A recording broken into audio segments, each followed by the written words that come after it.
김건희 국정농단 특검팀 파견검사 상한인 40명을 채울 것으로 보입니다. 남은 파견검사 7명의 인선이 곧 확정돼서 곧 진용을 갖출 전망인데 지금 16개 혐의가 있잖아요. 16개 의혹을 수사팀을 8개를 구성해서 팀당 사건 2개씩 배정한다고 방금 전에 속보가 또 맞습니다. 올라왔습니다. 네. 기본적으로 이 국정농단 특검팀에서 도이치모터스 주가 조작 의혹을 재수사 중인 사법연수원 36기, 한문혁 서울동부지검 형사 5부장을 포함해서 5명의 부장검사를 파견받았고요. 이어서 28명의 파견을 추가로 요청한 상황이고 한국거래소에서 2명, 예금보험공사 3명, 관련 기관에도 파견을 요청을 했어요. 그러니까 한국거래소 2명을 요청한 거는 도이치모터스 주가 조작 관련해서 좀 제대로 수사를 해보겠다라는 강력한 의지의 표현 같습니다. 참 그러니까 이게 40명이면은 16개잖아요. 그러니까 그 지금 그러니까 16개 혐의고 8개 팀이잖아요. 그러면은 5명씩이네요. 8, 5, 40. 산수가 안 돼서 40. 예, 5, 8에 40, 8, 5, 40. 이게 근데 5명이서 혐의 2개. 이게 굵직굵직한 거거든요, 다. 그러니까 특검 굉장히 바쁘겠다. 할 일이 많겠다 이런 생각이 들어요. 물론 이제 뭐 뒤에 몇 개 같은 경우에는 뭐 추가 인지된 사항이라든지 아니면은 뭐 방해 뭐 이런 것들은 그렇게 이제 막 손이 많이 가는 건 아닌데 뭐 진짜 여기에서 기사 많이 나올 것 같네요. 보니까 여기에서 굉장히 기사 많이 나올 것 같아요. 어느 혐의에 가장 집중하세요? 일단 가장 사람들이 가장 지금 뭐 관심 있는 건 도이치모터스 주가 조작이죠. 이게 이제 가장 핵심적인 것 같고 그리고 이제 화제성이나 이렇게 좀 논란 이런 게 있는 거는 이제 선물을 어디까지 받았냐, 건진한테는 얼마 어디까지 받고 뭐는 어디까지 받고 이런 것들이 아마 김건희에 대한 분노를 부글부글 하는데 이렇게 부글부글 끓게 하는데 그런 거고 개인적으로 관심 있는 거는 양평고속도로 이게 이렇게 휘어진 게 어디까지 밝혀낼 수 있을 것인가. 이거는 뭐 정황적으로 봤을 때는 원희룡 국토부 장관이 이제 오기 전에 이미 그런 정지 작업들이 있었지만은 원희룡 장관이 이제 그거에 그 피해 쉴드를 이제 치면서 막 여기까지 진행이 됐잖아요. 그러면 국토부 관계자들 상당수를 소환을 할 텐데 실토를 할지 그거에 대해서 이렇게 지시가 있었다 이런 것들을. 근데 이제 본인이 그게 이게 애매한 게 본인이 그 실토를 하게 되면은 본인도 처벌을 받거든요. 그러니까 이거는 부인할 가능성이 상당히 높아서 증거를 가지고 이제 덤벼들어야 돼. 이게 대부분 수사가 다 그렇게 진행이 될 거예요. 그러니까 당사자들은 부인하고 증거를 가지고 해야 될 텐데 그러면 어떤 증거들을 확보할 수 있을 것이냐 이런 게 좀 관건일 것 같아요. 저도 양평이에요. 양평이요. 네, 그게 김건희 씨 일가의 재산 증식을 위해서 국가의 공적 기관의 결정 과정을 헝클어뜨렸다, 망가뜨렸다, 사적으로 이용을 했다. 그렇게 여러 가지 일들이 밝혀질 수 있을 것 같아서 만약 그것이 사실이라면 이거는 정말 희대의 국정농단 그런 사건이 아닌가 좀 생각이 들고 인수위에 파견된 국토부 관계자들을 제대로 조사했으면 좋겠다는 생각이 들어요. 인수위요. 네, 그때부터 일이 좀 진행된 것 같거든요. 그렇다면은 당시에 국회 청문회에서 엔지니어링 회사의 회장이 좀 나이 드신 분이 나와가지고 중요한 증언을 했어요. 국토부에서 요청이 와가지고 우리가 노선 변경을 했다. 보통 국토부에서는 아니요 엔지니어링 회사에서 그렇게 한 거예요. 막 이렇게 얘기했거든요. 근데 만약 엔지니어링 회장의 말이 맞다면은 국토부 누가 엔지니어링 회사에 노선 변경을 요청을 했는지 그 지시는 누구로부터 받았는지 그거 줄기 따라가면은요 금방 주모자 알 수 있을 것 같아요. 이 사안만큼은 제대로 밝혀졌으면 좋겠습니다. 중요한 팁을 주셨습니다. 네. 이번에는 어제 있었던 회동 얘기 좀 해보겠습니다. 이재명 대통령이 어제 여야 지도부 만나서 오찬을 함께했습니다. 취임 18일 만인데요. 통합의 의미로 푸른색과 붉은색이 섞인 넥타이를 맺고 오찬 메뉴도 오색 국수였어요. 근데 이제 김용태 비대위원장이 지금 사진으로도 나오고 있는데 7가지 정도 제언을 드리고 싶어서 정리를 좀 해왔다면서 A4 용지 3장 분량의 원고를 한 7분 동안 읽어 내려갔습니다. 이 장면이 결국 이제 지난해 4월 총선 직후에 야당 대표였던 이 대통령이 A4 용지 10장 분량 원고를 한 15분간 읽었는데 이 장면을 연상케 하잖아요. 네.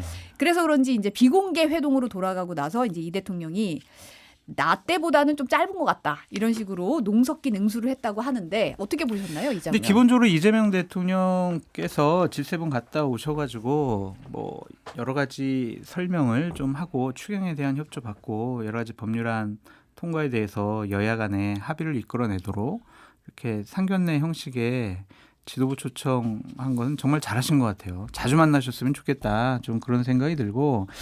근데 저는 뭐 김용태 비대위원장이 여러 가지 얘기를 잘 하셨는데 꼭 공개적인 자리에서 대통령 재판과 관련된 입법 문제, 퇴임하고 나서 또 재판 계속 받을 것인지 문제를 문제 제기하고 물어보고 얘기한 것이 과연 적절했을까? 좀 그런 생각이 좀 들어요.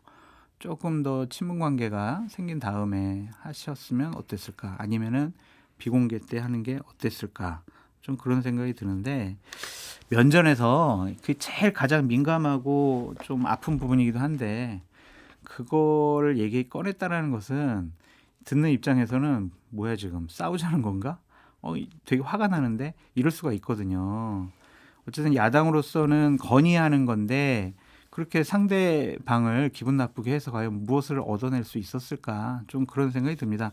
저는 재판 받아야 된다고 생각하는 쪽이에요. 근데 그걸 풀어나가는 해결 방식은 조금 더 정치력 있게 했으면 얼마나 좋았을까? 그런 생각이 듭니다.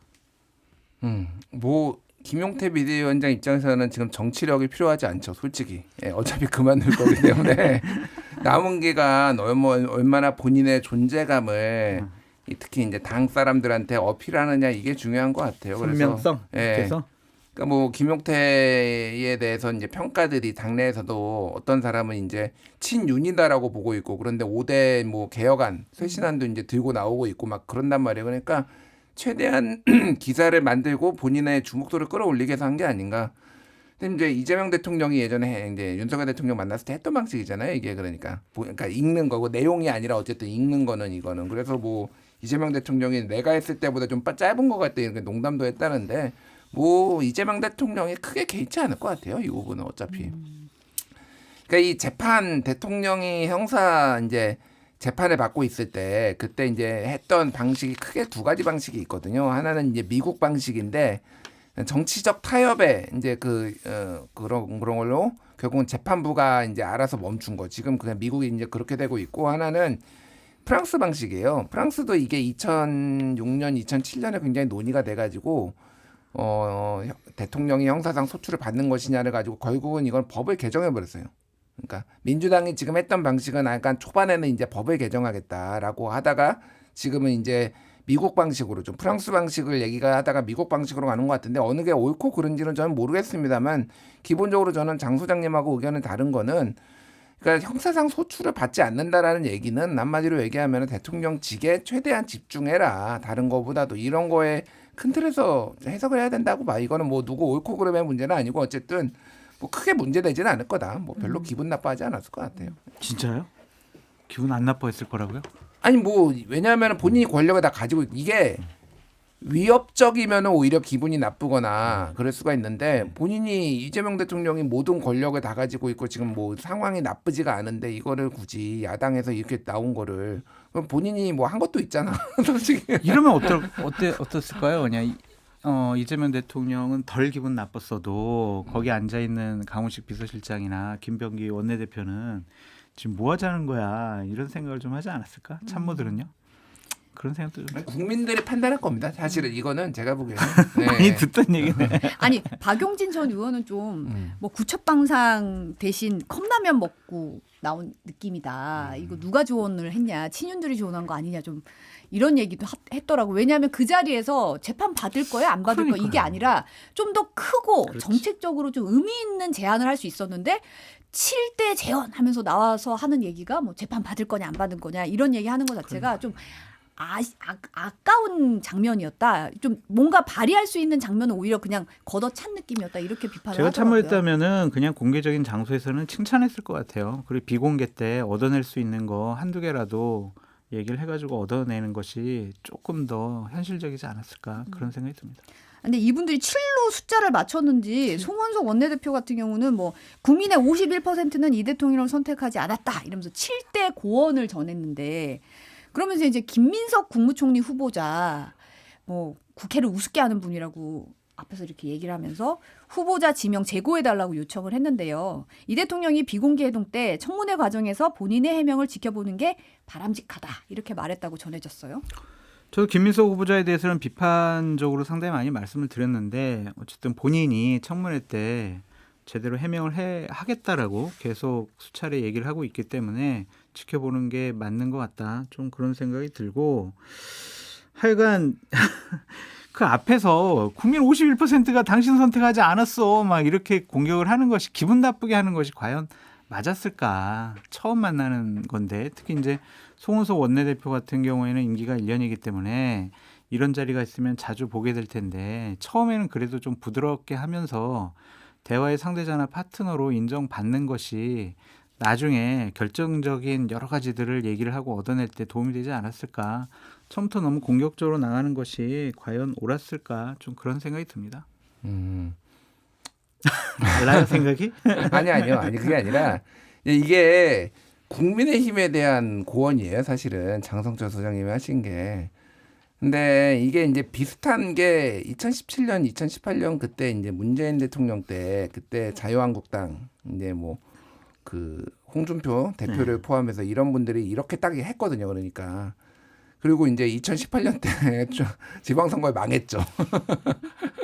그래서 우리 장 소장님이 찐 보수구나 저는 그 생각이 드네요. 예, 이게 딱히 좋아 보이죠. 제가 말씀드린 게 국민들이 판단할 거예요. 그러니까 국민들이 물론 지지자들 국민의힘 지지자들은 이거 가지고 이제 속이 시원하다라고 이제 하실 분도 있을 테고 뭐 그런데 이제 가운데서 중도층에서 사람들이 보기에는 아마 이 부분을 딱히 납득하기 그러니까 너무 공격적이고 그러니까 지금 왜냐하면은 막 현안들이 굉장히 많은데 개인을 공격하는 것 같이 비치는 거는 딱히 아마 국민의힘에 크게 도움은 되는데 지금 국민의힘이 내부 상황이 워낙 복잡하다 보니까 자기들 정치도 해야 되고 지지층도 다시 이완됐던 사람도 이제 대여 투쟁을 통해서 다시 끌어들여야 되고 막 다 흩어졌잖아요. 그러니까 지금 뭐 내란과 이제 탄핵에 대해서 찬반 의견으로 막 이런 필요성에 의해서 지금 이게 나온 게 아닌가 그렇게 보여집니다. 그러니까 문제는 김용태 비대위원장과 송은석 원내대표 간에 사이가 원만치 않구나, 대화가 없구나, 조율을 안 했구나 그 생각이 드는 거예요.